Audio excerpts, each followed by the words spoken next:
Okay, so this is August 20th, Women's Shiur, Women of Tanakh, Miriam.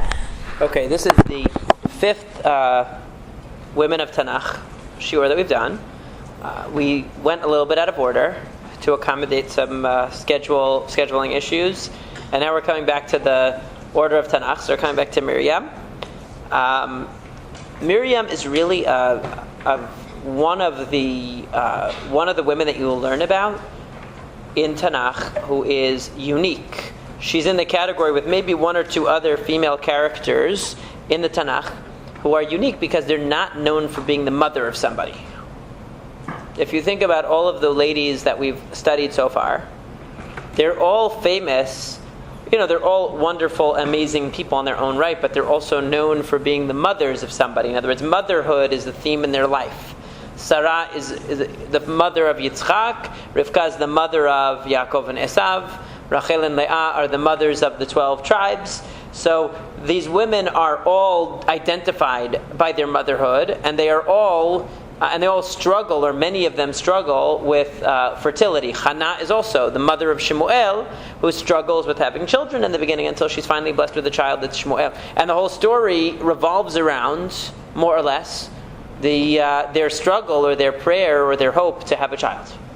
So Miriam is an exception to that rule because she's not really portrayed. Obviously she is a mother, obviously she has a husband and family, but she's not portrayed as a mother. Motherhood or fertility is not her, is not what we associate with her, right? It's not her claim to fame. We don't think about who is her son. We don't think about that she had trouble conceiving. None of that is a part of Miriam's profile.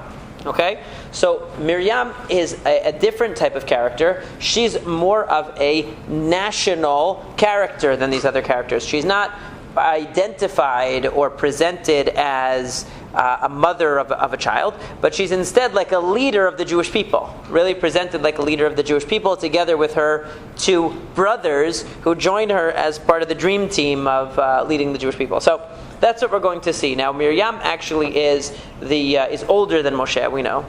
She's older. And from the very beginning of the book of Shemot, we find that she plays a role even before Moshe is old enough to know what's going on, even when he's a baby. So let's take a look at what we have in Shemot. This is chapter 1 of Shemot. The king of Egypt speaks to the Hebrew midwives. One is called Shifra and the other is called Pu'ah. And he tells them, if a boy is born to the Jewish people, you should kill the boy. And if it's a girl, you should let her live. In the beginning, Paro's idea was, let's make it look like an accident. We're not going to make it obvious that we have a genocidal campaign against the Jews, because nobody likes genocide. Even if they don't like Jews, they don't like genocide because it makes everyone nervous, because nobody knows who's going to be next. People don't like that kind of thing. Even the Germans tried to hide what they were doing for a long time before it became open that they were trying to kill all the Jews, because it's something that rubs people the wrong way. Genocide is not very popular. So he tried to make it a secret. And what did he do? He conspired with the two midwives, Shifra and Pu'ah. And he asked the two midwives to carry out this secretive plan of exterminating the Jews in a way that nobody would know. In a clandestine way. In a hidden way. That when the child was born, if it was a boy, they would kill the boy and say, "Oh, sorry, your child didn't make it." And if it was a girl, "Oh, congratulations, you have a girl." And then they figured that the girls will just marry Egyptian men and there won't be any more Jews. That was the idea behind the original campaign. But of course they didn't listen. The midwives fear God, and they refuse to do it. And when he summons them and says, "Hey, how come you're not carrying out my plan? How come you're not following the instructions that I told you to kill all the boys? Why are there still boys being born to the Jews?" What did they say?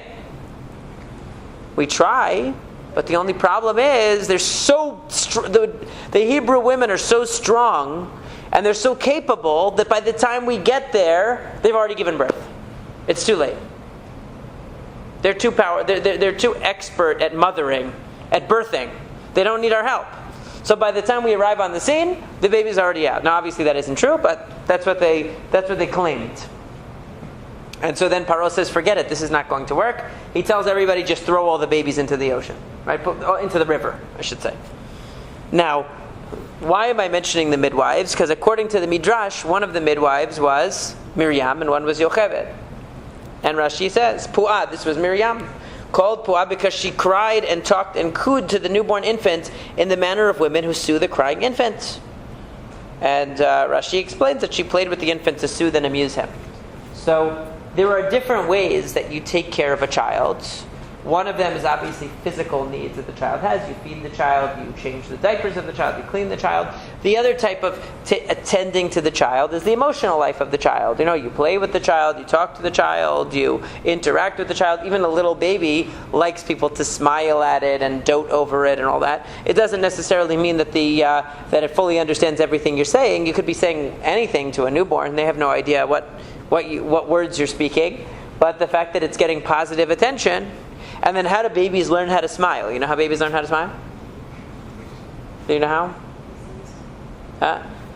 No. One time they'll smile and everybody goes, "Oh my God, the baby smiled. That's so cute." And it says, "Hey, if I do that again, who knows what I'm going to get next?"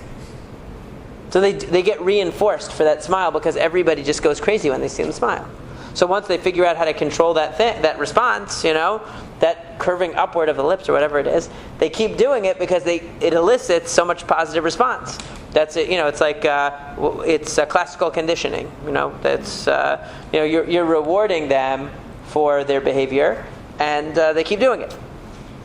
So that's that's how it works. So the psychological cooing and taking care of the infant is what Miriam was known for. Yocheved is the other one, according to the Midrash. But what this shows you right away is that Miriam is taking care of the child with a certain, you can see different types of nurses, for example. Certain nurses are very good with the physical mechanics of nursing, but they have a terrible bedside manner, or certain doctors.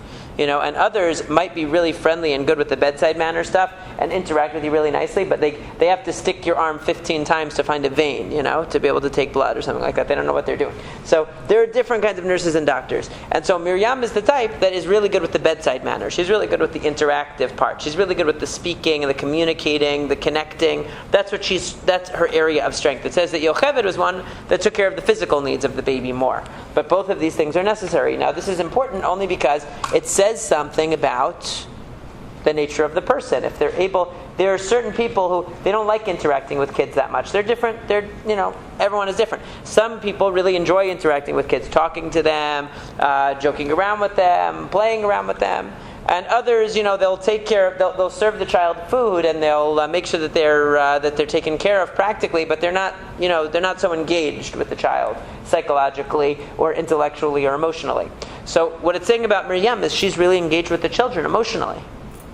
She's really connected with them on a on a more spiritual level, you could say, more spiritual level of connection between her and the babies, and that's important, as we're going to see. Because in Shemot chapter 2 it says that a man from the family of Levi went and married a daughter of Levi. And when she conceived and has a son and sees what a good child it is, she puts him in a basket and puts him floating in the river. Now we know who this baby is, right? Everybody knows who this baby is. Okay, this is Moshe. Did you ever notice that the book of Shemot means names, but in the beginning of Shemot nobody's ever identified by their name. A man from the house of Levi, a woman who is a daughter of Levi, they have names. The guy's name is Amram, the woman's name is Yocheved, the daughter's name is Miriam, but it never mentions real names in the beginning of Shemot. It mentions only titles or descriptions, right? Until Moshe is born, it doesn't tell you what's the name of Bat Paro, what's the name of it doesn't tell you the names of any of the people. In any case, what does Rashi say? That this man went and married a daughter of Levi. He was separated from her because of Paro's decree. What did they do? They said what many people say today. Many people who like to portray themselves as being such deep thinkers and so concerned about society, they say, I don't want to bring children into such a cruel world. It's such a terrible world today. Why would I want to bring children into such a harsh, unforgiving, indifferent world? I'm doing an injustice to them. Really, they just want to be able to have a freewheeling life and not have to take care of any children, not have any responsibility. But the excuse is because they don't want to bring children into the world. Now, in this case, Amram and Yocheved realize that, look, Paro is throwing babies into the river. There's horrible persecution. There's horrible oppression. Bringing a child into the world is practically a death sentence for that child. Or at least you're condemning them to suffering and having to hide and having to be enslaved. And we don't want to do that. And what happened? So it says that the daughter came, and the daughter is Miriam. Why does it say that the husband went and married a daughter of Levi? Because he went and listened to his daughter. Because Miriam said, you are worse than Paro. Because Paro is telling us to throw all of the male children into the river. But you are saying that there should be no children at all. If everybody follows what you do, there will be no Jewish people at all. Not women, not men, not boys, not girls. Because nobody's going to have children according to you. Nobody should have children. So you are actually even worse than Paro. And then her father listened to her and went and decided to rejoin with his wife, and they ended up having a child, and the child is Moshe. But who did they listen to according to the Midrash? They listened to Miriam. So you see that Miriam is a person of great vision, of great understanding. She's so smart that even her parents, even though she's a little kid, even her parents listen to what she has to say. And she's not afraid to look at the situation and tell them what she thinks is going to happen to the Jewish people if they don't do something about it. If they allow things to remain the status quo, if they take a stand of we're not going to have any children, what kind of terrible harm they're going to inflict on the Jewish people. So she is a person who understands, who has an understanding and a vision, a sense of a desire to secure the future of the Jewish people. And she sees beyond the immediate at the broader implications of these kinds of choices. And so she prevails. She convinces her parents basically to get back together and have another child. And that child ends up being Moshe. So who was responsible for Moshe, the actual person who led us out of Mitzrayim, the actual person who received the Torah and led us in the wilderness for 40 years, who was responsible for that person's birth? It was Miriam. Not because she birthed him, she wasn't his mother, but because it was her vision for the future of the Jewish people, her sense that we need to save the Jewish people. We can't just allow the Jewish people to dissipate, to fade out because times are tough with Paro. We need to do everything we can to salvage what we have. Because that was her idea, Moshe was born. Yes? Question. How is that considered her power by bringing Moshe? Why couldn't Hashem just get her mother pregnant? You mean like Immaculate Conception or something? No, because the parents separated from each other because they said we don't want to bring any children into the world. I understand that she got them back together. That's right. And speaking that. Right. But getting her pregnant, like why are you saying that Miriam's the one who did that? Well, because the parents separated because they didn't want to have any more children. So the fact that she said, no, you should have more children, we need to continue to grow the Jewish people and we need to hope for better times. We can't just throw the towel in. We can't give up. She didn't want to give up. She was persistent. That was the point. They wanted to give up. They said, you know what, there's no point in having any more children. We're being persecuted as it is. What's the point of bringing more children to such a horrible situation? She said, no, have more children, and they listened to her. So that's why she was instrumental in that. And then, of course, when the daughter of Paro discovers a basket floating by and sees a little baby inside, and that's a moment of great trepidation. If you're reading the story for the first time, right, we know what happens. It's a happy ending, right? But if you are reading it for the first time, you say, uh-oh, the daughter of Paro is probably a vicious, horrible, angry, aggressive person, and she's going to slaughter that baby or something. We don't know what's going to happen. She sees the baby floating, and she decides, when she sees it's a Jewish baby, she says, you know what? I'm going to adopt this baby. That's unusual. Not what we expect from the daughter of Paro, whose father is trying to exterminate the Jews, that she's going to go and decide to adopt a baby for herself to raise in the palace of Paro. Very unusual choice to make. But who is watching all along as this is happening? Right? Miriam never gives up. So just like she perseveres and says, listen to her parents, you have to persevere. You can't give up. You can't just throw the towel in. You can't say that the Jewish people are going to come to an end. You have to fight and you have to do everything you can and hope against hope that it's going to work out. So what is the most likely fate of the baby floating down the river? Let's be honest. What's the most likely fate? Dead. A crocodile is going to come bite it. Somebody it's going to capsize in the water. Terrible things. I mean, what good is it putting a baby in a basket and putting it in the river? What's the likelihood that anything good is going to come of that? Not very much, but it's an act of desperation. It's a last resort.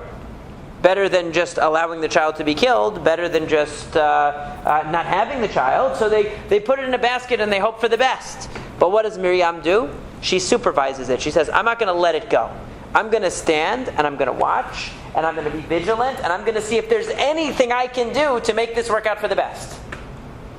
That's a very strong sense of commitment and of vision and of hope and faith in God, that even at a time where most of us would say, what good is there standing there watching the baby float? There's no hope for that baby. She says, you never know. I'm going to go. I'm going to look. I'm going to see. I'm going to wait. And she waits there and of course sees the daughter of Paro come, and what does she immediately do? She runs over and says, hey, maybe I could get you a Jewish, a nursing mother to take care of that baby. Since they knew it was a Jewish baby, she said, hey, maybe I can get you a wet nurse from among the Hebrews who will be able to nurse this baby, because back then they didn't have formula, you couldn't go to CVS or... I think because they felt that probably they would be more compatible, like the milk would be compatible, it would be more, it would work better. That's probably what they assumed. So he wouldn't take from the Egyptians, right? That's what the midrash. Yeah, there's a midrash that says that. I mean, I would say even on the pshat level, there's probably an assumption that it's more compatible. It's going to be more natural for the baby to be nursed by its own people. When she saw the baby, probably because it had a brit milah. I would assume that's why. Yeah, I would assume that's why. It says she saw that it was a Jewish baby, either because they looked a little bit different than the Egyptians. The Egyptians were darker in complexion than the Jews, or because she noticed he had a brit milah and that was a giveaway, one or the other. And so she says, here, let me help you. I'm going to arrange for you a wet nurse. And of course his own mother gets to nurse him and raise him at home for those few years until finally he's returned to the daughter of Paro to live in the palace of Paro. So it's something where you see the great care that she took. She wasn't willing to give up. Even to the last moment, she wasn't willing to give up. Even if in the long term it didn't look like there was much hope to have, she still remained vigilant and had a sense that something good could come of this. If we continue to look, if we continue to seek, if we continue to hope, we continue to try, something positive can come of this. And that's a sign of a great leader. A great leader can't just give up. Okay, many of us, we come up against a lot of obstacles, 1 obstacle, 2, 5, 10, we say, you know what, enough is enough, I give up. I give up already, there's no more point in struggling and fighting. I concede. Yeah, I'm not gonna fight anymore. Miriam wasn't like that. Her parents could say, why are we going to have more children? What's the point to live in a state like this? It doesn't matter, you have to have hope. You have to believe that there's some shred of goodness that can be salvaged, and you have to work with that shred of goodness to the nth degree, as far as it can go. And that's exactly what happened here. It's a good lesson for life. Another lesson for life is never drop the ball. She didn't drop the ball. She kept watching. She stood there to see what was going to happen. To see if there was anything she could do to facilitate the best possible outcome. The best possible outcome didn't look that good at that time, but she had no idea that the daughter of Paro was going to happen to come down, saunter down to the river and pick up this baby, and that she was going to be able to intervene and do something positive for that baby and make sure that it had some connection to its family. So this was an unbelievable thing that she did, because she had a sense of hope, a sense of faith, that even in the darkest time, even in the most unrealistic time when odds were against, that some good might be salvaged. That was her belief. And she acted on it. The next time we hear about Miriam is when the Jews are leaving Egypt. When they leave Egypt, we know that they come to the sea, and the sea splits, and as they pass through the sea, when they get to the other side, they sing a song, Az Yashir Moshe Ofnei Yisrael. They sing Asher Al Hashem Ki Ga'o Ga'a.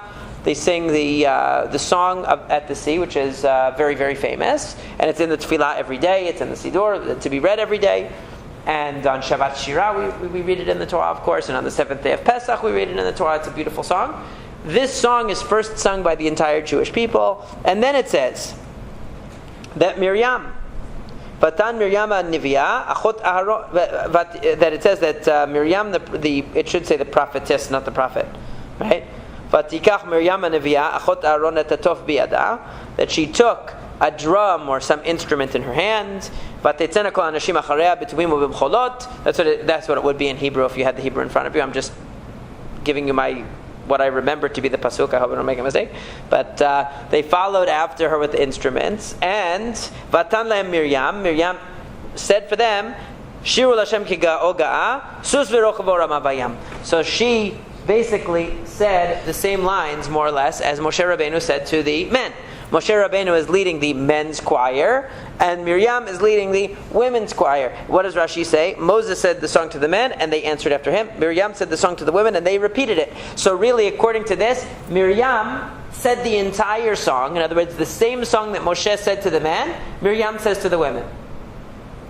Moshe is leading them. Now, the song is not just, singing a song. Hey guys, it's first grade. I'm going to hand out song sheets, and we're all going to sing Am Yisrael Chai. That's not what it is. It's something deeper than that. Why is Moshe Rabbeinu leading them in song? What, all of a sudden he became a conductor of an orchestra? Where did this guy? He's the music teacher now. Why is he teaching them songs? What's the purpose of a song? What? I can't hear you.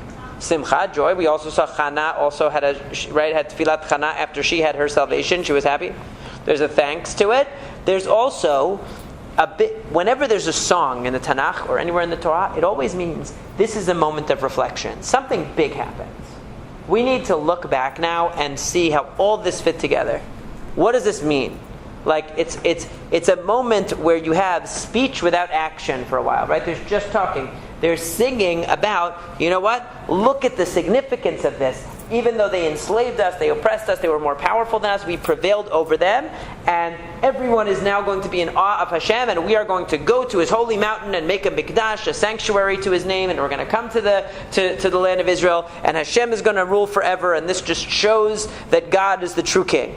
So there's a sense of a moment of reflection. Everything we've been through, from the servitude in Egypt, and Yetziat Mitzrayim, the exodus from Egypt, and going through Yam Suf, and seeing our enemies, the people who enslaved us for hundreds of years, washed away, like a stain out of a shirt, washed away, right? All of a sudden that happens, and they say, wow, what does this mean? We need a moment here to process this. We can't just walk away from this.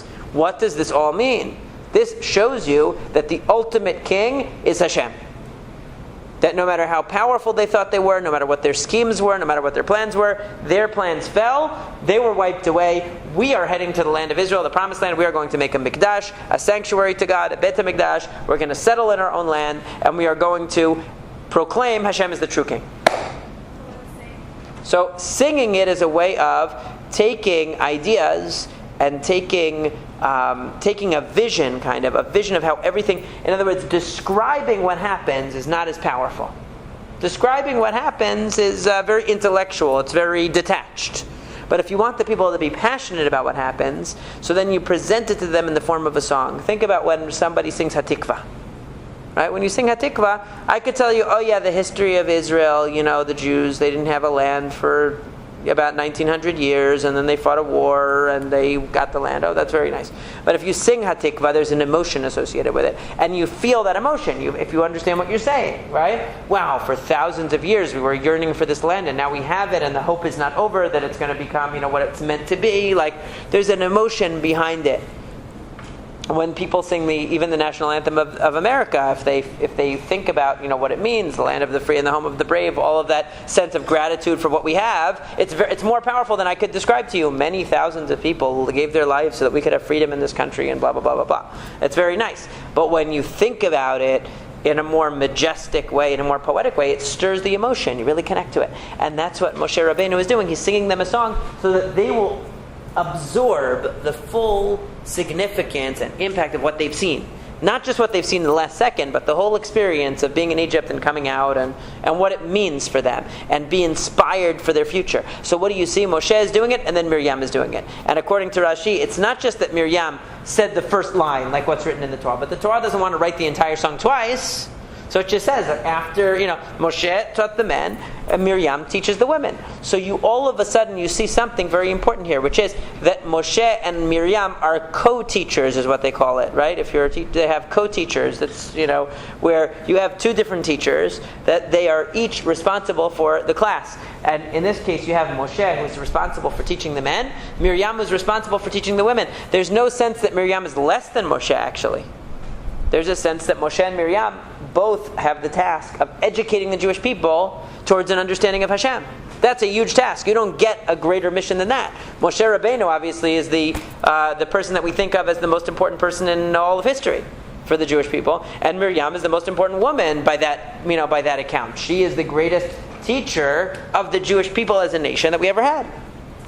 And then you have a very interesting subsequent story in Bamidbar. The next time we hear about Miriam, she gets in trouble. In fact, she gets put in a timeout for using the metaphor of school.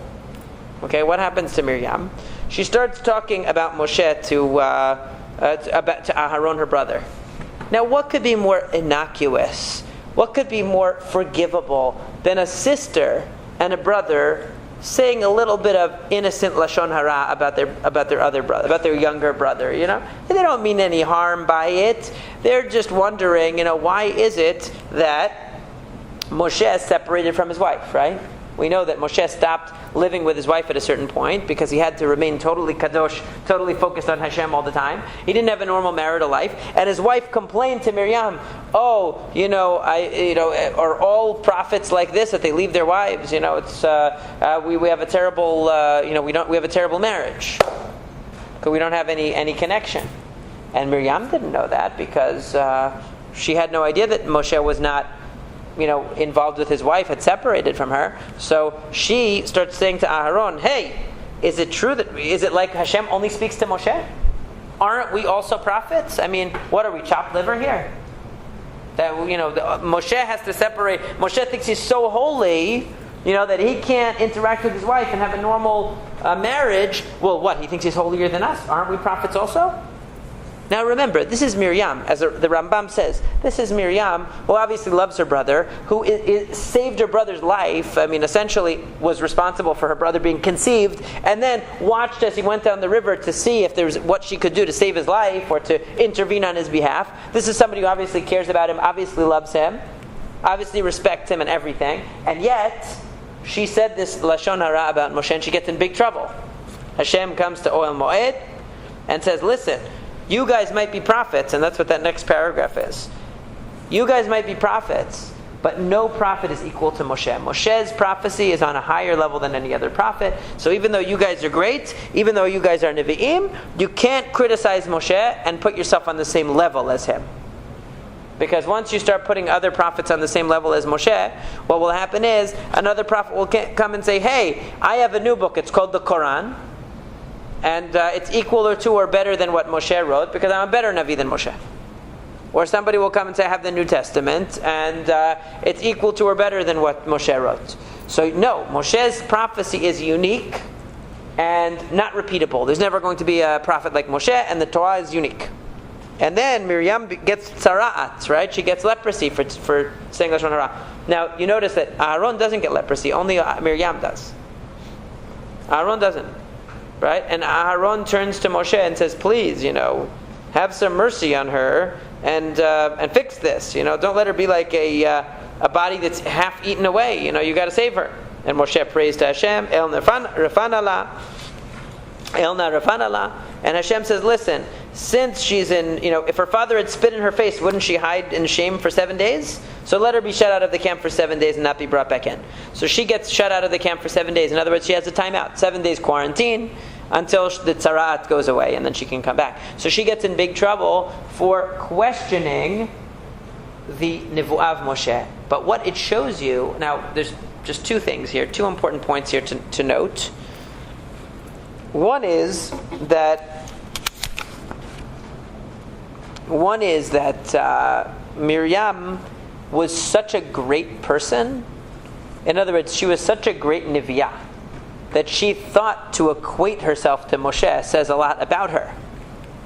In other words, it's not like she was just some average person off the street saying, hey, why is Moshe on such a high level? Who does he think he is? Obviously, Miriam was on such a high level, she recognized that she didn't feel like there was that much of a gap between her and Moshe.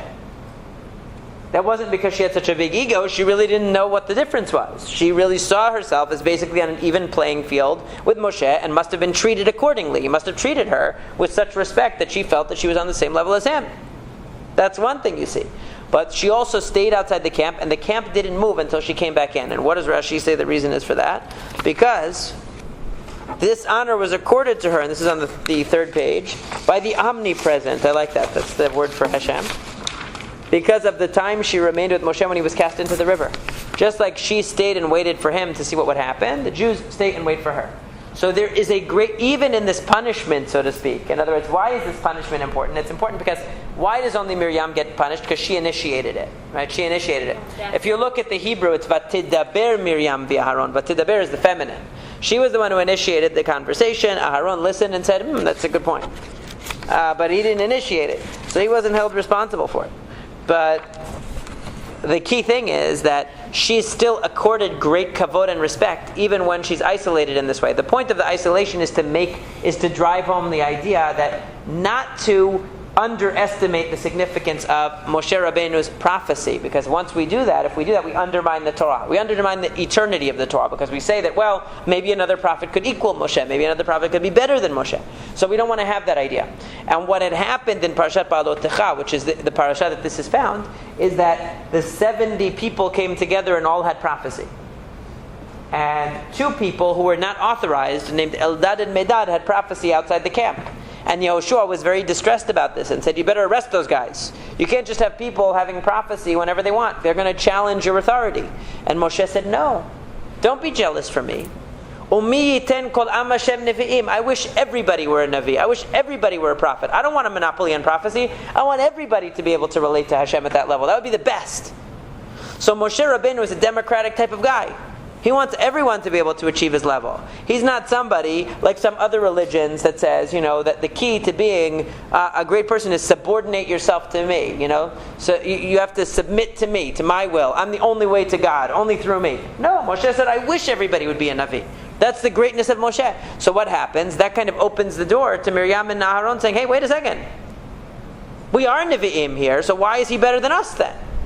And they start questioning his authority. They start questioning what makes him unique. And that's why Hashem says, I need to make an example out of you, so to speak, by putting you in timeout, so that people will realize not to make that mistake. To recognize that as humble as Moshe is, and what does it say in the parasha too? It says Moshe was more humble than anybody in the world. He didn't take it personally. He didn't care if his sister talked about him. He loved his sister. And I'm sure she loved him. It wasn't personal. He didn't take offense. He didn't have an ego where he said, oh, how dare she say that about me. Hashem was the one who comes and intervenes. Because Hashem wanted to point out that Moshe Rabbeinu's prophecy is unique. But really, Miriam and Miriam herself, it testifies to what she recognized was her role. She said, look, Moshe Rabbeinu teaches the men. I teach the women. We're pretty much on the same. He receives the mitzvot from Hashem directly. That puts him on a little bit of a higher level. But ultimately, we're basically doing the same thing here. So why is it that all of a sudden he should be different than me? But that itself says, none of us would think that. Right? None of us would be like, hey, why is Moshe Rabbeinu holier than me? Of course we know he is. But so for somebody even to have that mistake says what level that they're on. Lastly, we have the story, unfortunately, of the death of Miriam. The death of Miriam, and actually the first night of Beit Midrash that we were here when we opened the Beit Midrash, I talked about this section, and some of you guys came downstairs and we talked about it in the Beit Midrash that first night. That they come to the Midbar Tzin, and Miriam dies and she's buried. And the community all of a sudden has no water. And they congregate around Moshe and Aharon, and this is the famous scene where Moshe and Aharon hit the rock, or whatever they do wrong. We talked about it in the shiur. Some say it was that they hit the rock. Some say that it was that they got angry. Some say it's because they called them names. They said, you rebels. The point is they deviated in some way from what they were supposed to do. They deviated from Hashem's command because they got overwhelmed by the situation. They got overwhelmed by their emotions. They were caught up in the moment, and they made a mistake. A big mistake.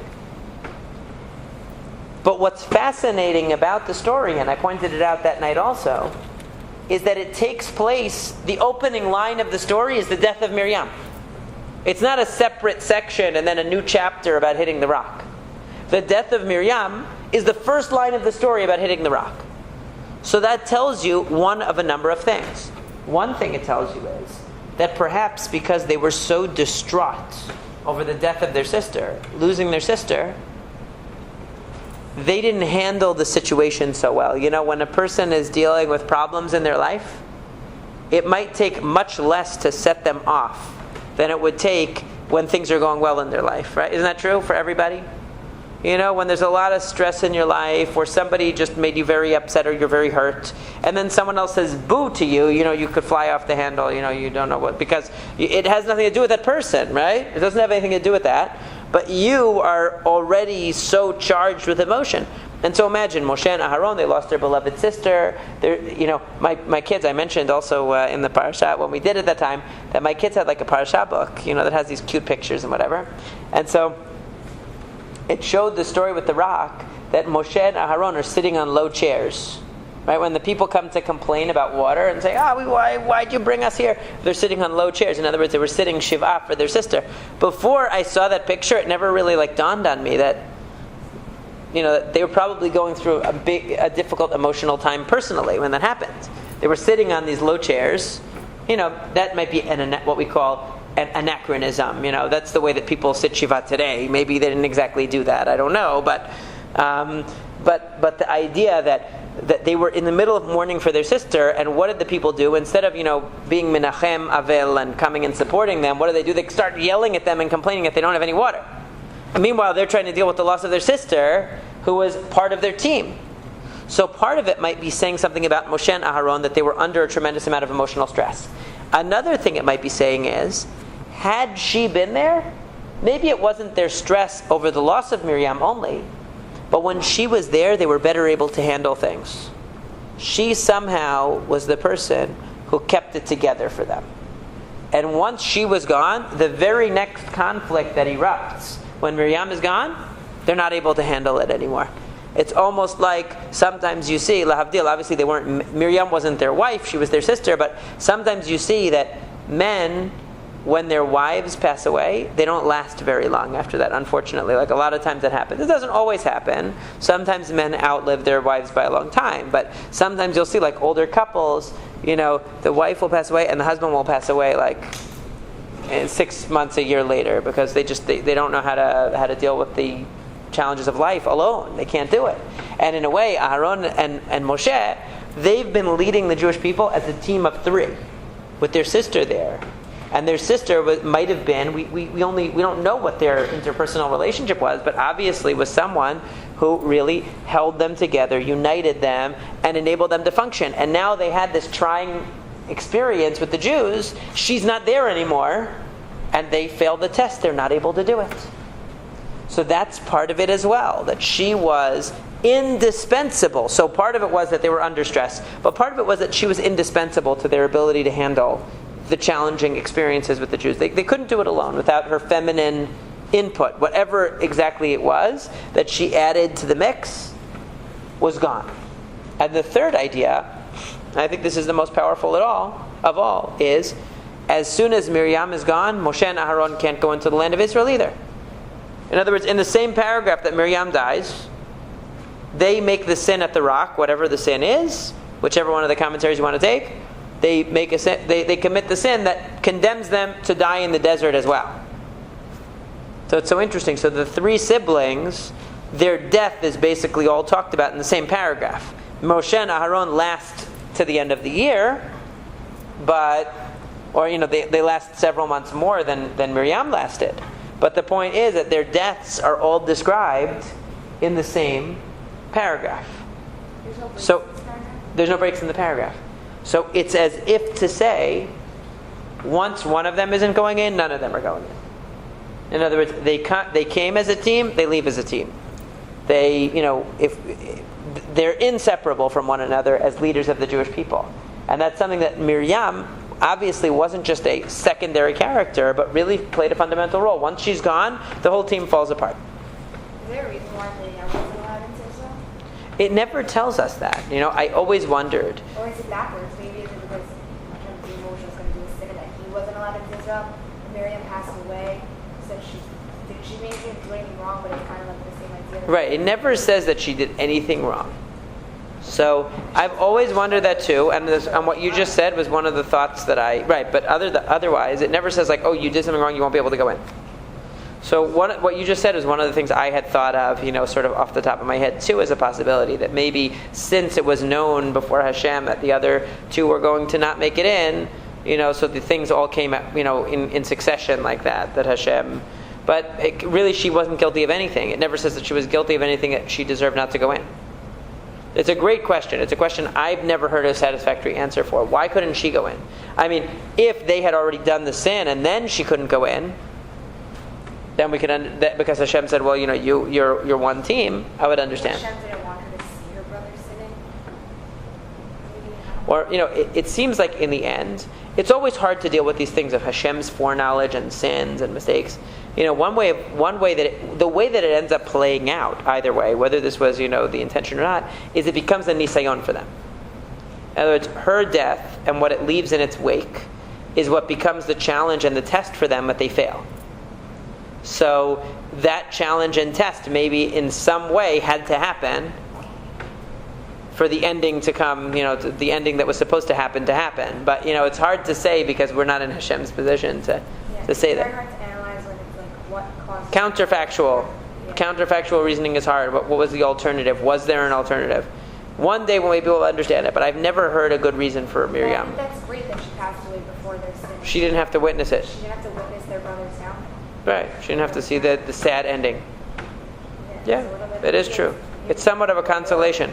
Right. So it actually says, if you look in the, if you look where it says Miriam died there, so there's two things. It says, why is this passage right after the discussion of the para aduma, the red cow that purifies people from contact with the dead, to teach you that just like sacrifices bring atonement, the death of the righteous brings atonement. Why? Because it makes a person appreciate what they have. When a righteous person leaves, you realize how much you depended on them, how much they brought you, how much they made a difference. When any great person in any community or in the Jewish people as a whole dies, you all of a sudden have a period of time of realizing, what significance they played in your life and how much you benefited from them. And now it's not there anymore. And what are you going to do with the void that's left in their absence? So it's a source of kapara. But it also says Miriam died there through a kiss from Hashem, neshika. It says, but it doesn't say. It always says Aharon died al pi Hashem, by the mouth of Hashem. Literally, that means. And with Aharon it says that, and with Moshe. But it doesn't say that about Hashem because since it sounds, kissing a woman has other connotations, so it doesn't use that language with Miriam. But the idea that she died binishika, what does dying binishika with a kiss mean? It means that they died not with any suffering. In other words, they were so purely spiritual in their nature that the transition from being in this world to being in the next world wasn't a painful transition. For most people, there's a transition that has to take place. We're very rooted and connected to the physical. So to be able to break our bonds with the physical attachments that we have and be able to transcend them and move on to a purely spiritual existence is not easy. But for her, it was a natural change. It was like a kiss. It was something that was an elevating. She experienced it as simply moving up to a higher level, not as something painful. Just like Moshe and Aharon. And finally, we have, it mentions, why was it that water was taken away when Miriam died? Was because the well that they had was in the zechut of Miriam. Miriam was the source of the water. But there's a pasuk in Micha that says, I brought you up from the land of Egypt, I redeemed you from a life of slavery, I sent Moshe, Aharon, and Miriam to lead you. What is Moshe, Aharon, and Miriam?